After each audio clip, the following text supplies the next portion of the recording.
So my iPod Touch second generation is jailbroken and running iOS 3.1.3. So let's go to Cydia, go to sources, edit, add, then type iOS 3 dot party, I guess.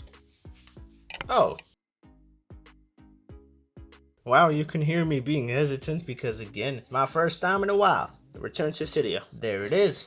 All packages, and there it is, literally the Cydia in Voxy Play Games.uk, but archived. So we go. If you have an iPad first gen, then choose the 3.2. But for any other device running iOS 3, you're gonna go to the 3.1. Modify, install, confirm.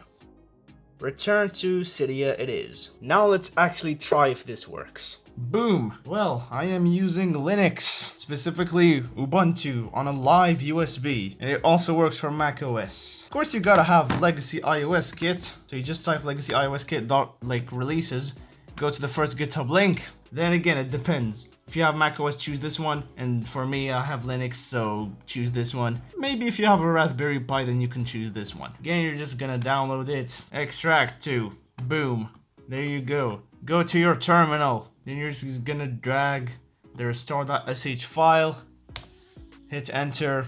Now, of course, it's giving me a disclaimer since I'm using a live USB. Hit enter, hit enter. Now it's gonna install a whole bunch of shabam. Time to plug the iOS device itself. Drag the restore.sh file again, hit enter. That disclaimer again, hit enter. And there you go, now your device is detected. So you're gonna go down, again you navigate with the arrows, go to app management, then install IPA app sync.